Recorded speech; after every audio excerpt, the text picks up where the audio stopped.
Alright guys, so what I've got for you right now, I'm going to show you a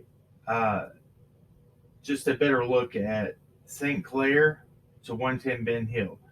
Now this first part that you're going to see me zoom in on is going to be 110 Ben Hill Road. And I'm pretty much going to show you if Candace left that property the way that this claim is saying.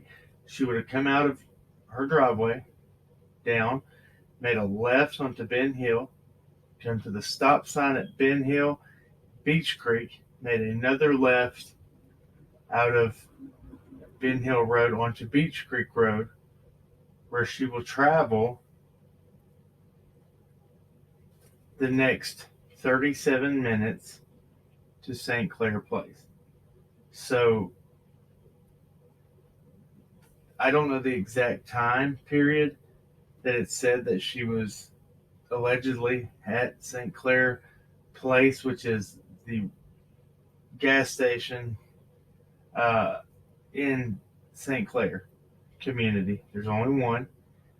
But it can only work if it's in between 3:09 and 6:23 when the 911 call is made. Actually, I'm going to say between 3:09 and 6 o'clock, just to be safe. But if they're saying that she left anytime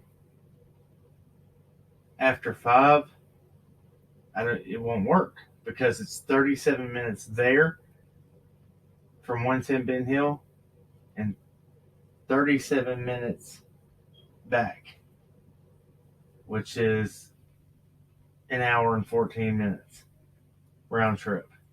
And you see here on the screen, there is two of the routes, one being 42 minutes, which is the longest route, and a 40-minute route. Now, Gully Cemetery is right here in St. Clair Place. Do you remember who we talked to, who I did the phone call interviews with? The guy whose picture was on Don Wells' Facebook, and the guy who has Don Wells' old phone number when you call it, Joseph Gully.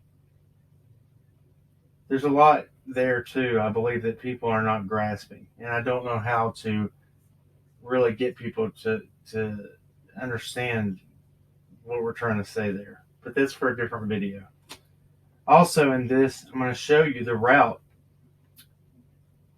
that Don Wells would have to take from the Meadows, where he was at work on June 15th, to 110 Ben Hill. 33 minutes would be the quickest route. Give or take a couple of minutes if you're speeding. Take a couple of minutes if you're speeding. If you're not speeding, add maybe a couple of minutes. And there's also 2 other possible routes that are longer there. I just wanted to give you a better overview. And now, why did Candace allegedly go to St. Clair? I don't know. I had not ever heard this theory before. I know the timeline as far as with the private investigators and everything that I've spoke to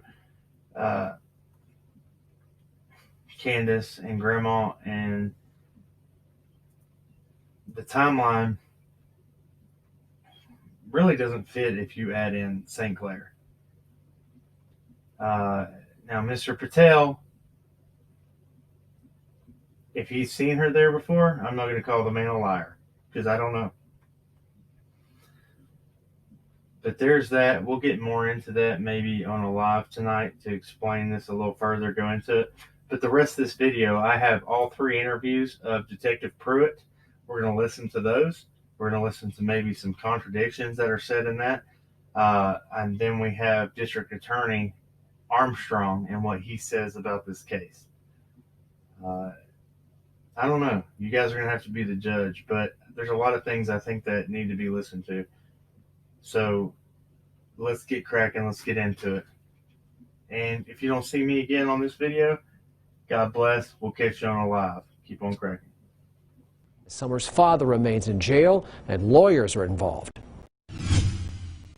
In February, Sheriff Ronnie Lawson told News Channel 11 that the Wells family had lawyers and were no longer cooperating. The lead investigator for the case explained how that, as well as how her father's current stint in jail on unrelated charges, hasn't moved this case forward. The family has attorneys involved, and that is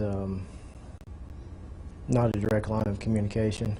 That tone is quite the change from what it was last year when Summer was first reported missing. It was pretty good. We would show up about every day, make sure that they were okay, and had a decent line of communication with them. About a month later in July, Child Protective Services removed her 3 older brothers from their home and appointed attorneys to the case. They have been appointed for other instances, but it bleeds over into this investigation as well. Summer Wells' father, Don, was arrested late last year for driving under the influence and violating probation. Going off of that, obviously we know that Don Wells is incarcerated here. Does that play a role at all in this investigation? No, ma'am. On February 7th, a judge ordered him to serve the remainder of his 11 months and 29-day sentence in the Hawkins County Jail. With Mr. Wells, he knows when he first came into the institution, he knows at any time he wants to talk to let their staff know, and I will get to him as quick as I can. But Pruitt hopes the Wells family knows, despite the other legal troubles, they can reach out anytime. Communication between me and the family have changed, but I hope that they still understand that they can come talk to me at any time. Case closely. She has an update. Ansley?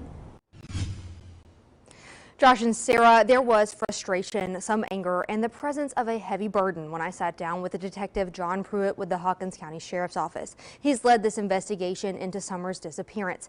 He told me that as difficult as this case is to work, he is nowhere near giving up. It is a lot to shoulder, it's a lot to burden. We have a missing child that we haven't found yet. Almost 10 months and so much heartache. And investigators aren't immune from that hurt. The question of what happened to Summer Wells still has no answer. There haven't been very many cases like this. I have never worked a missing child case with all these different entities and agencies involved. The lead investigator on the case says his days are devoted to finding her. My day, I check tip line and voicemail when I first get here. I do phone calls and follow-ups on any credible leads I've got. I follow up on anything that I didn't get to a good conclusion the day before. Then I go into my normal caseload of any new cases I've got, follow-ups on them. They've received nearly 2,000 tips. I will follow up on everything I can to try to bring closure for this. Self-proclaimed online investigators and social media sleuths have turned this case into a mess of ideas. And tips have come in from everywhere across the U.S. and even overseas. That help, Pruitt says, has led to little more than time wasted. If these people want to help so much, we always accept applications to certified individuals.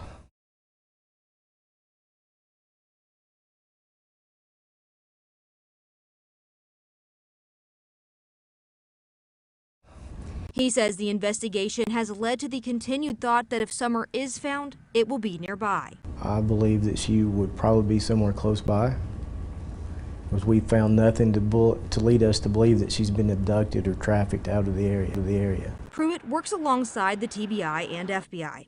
Along with the ground search, Pruitt says investigators have poured through data. Almost a year into the case, and Detective Pruitt says it still remains a very active investigation. I'm not going to let it go cold.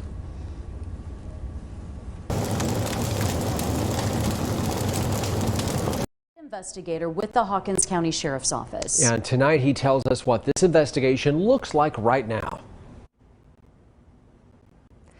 Josh and Sarah, the case of Summer Wells does not look much different today than what it did when I first reported live on authorities searching out in Beach Creek back in June of last year. Now authorities are spending more time than ever before fielding through false tips as well as false hope. It's sporadic. I mean, one day you might get 5 leads, the next couple of days you might not get anything. But it's been an active investigation that's I've been devoted to since it first occurred. As Summer's disappearance approaches the 10-month mark, the scenarios of what happened the night of June 15th continue to grow. The wandering away, sneaking off to go play or whatever she may have done, that is a viable option. The night she went missing, authorities said she walked away from her house. The night she went missing, authorities said she walked away from her house. The following day, an Amber Alert was issued. People are probably tired of hearing this. All possibilities are on the table. We're not completely eliminating the abduction idea, but there's nothing to lead us to believe that we need to focus on that alone.